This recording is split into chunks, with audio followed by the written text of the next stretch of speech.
First United states, రెండవది China, మూడవది Japan. Japan population ఎంత ఎరికేనా? 12 కోట్లు. మన పాపులేషన్ ఎంత ఎరికేనా? మరి వాళ్ళకి సునామీ వచ్చే, భూకంపాలు వచ్చే, వాళ్ళకు నీళ్లు దిక్కు లేకపోయే, భూమి దిక్కు లేకపోయే, బాంబులు పడే. 45లో బాంబులు పడితే ఈరోజు 2023 సంవత్సరంలో జపాన్ 3వ అతిపెద్ద ఆర్థిక శక్తిగా ఎట్లా ఎదిగింది? ఒకటే ఒక్కటి వాళ్ళు చేసింది, single minded focus on human intellect. వాడు వాడింది, మనం వాడింది ఏంటంటే దేవుడు ఈక్వల్ గా ఇచ్చిన బుర్ర ఏదైతుందో వాడు బాగా వాడిండు, మనం వాడలేదు. తేడా అదే. మనం ఏం చేస్తున్నాం? చైనా ఉంది ఫర్ ఎగ్జాంపుల్, ఎకానమీ సైజ్ తీసుకుంటే, జీడిపి తీసుకుంటే ఈక్వల్ సైజ్ 87లో. ఈ రోజు వాళ్ళు ఎక్కడున్నారు తెలుసా? వాళ్ళ జీడిపి ఏందో తెలుసా? 18 ట్రిలియన్ల డాలర్లు. మనం ఎంతో ఎరికేనా? 3.34 ట్రిలియన్ డాలర్స్. ఒకటే దగ్గర రేస్ ప్రారంభించిన ఇండియా, చైనా. వాళ్ళేమో 36 ఏళ్లలో మనకంటే 6 రెట్లు ముంగటికెళ్లిపోయినారు, మనం వెనకకే ఉన్నాం.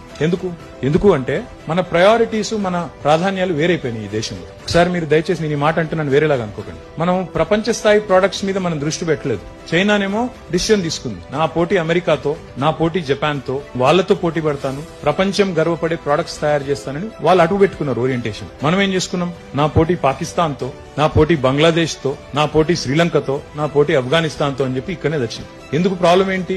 ఎందుకంటే భారతదేశంలో కొన్ని అవలక్షణాలు ఉన్నాయి వ్యవస్థలో. నీ పక్కన కూర్చున్న కులం ఏంది, మతం ఏంది, ఆయన ఏం తినాలి, ఆయన ఏం వేసుకోవాలి, బట్టలు ఏం వేసుకోవాలి, ఏం మాట్లాడాలి, ఏం మాట్లాడద్దు, దీని మీద ఎక్కువైపోయింది ఫోకస్. అసలు పని మీద లేదు. ఈ అడ్డమైన దందాలు పెట్టుకుని ఇళ్ళనే ఇరుక్కొని పోయినాం కాబట్టి ఇక్కడనే ఉన్నాం.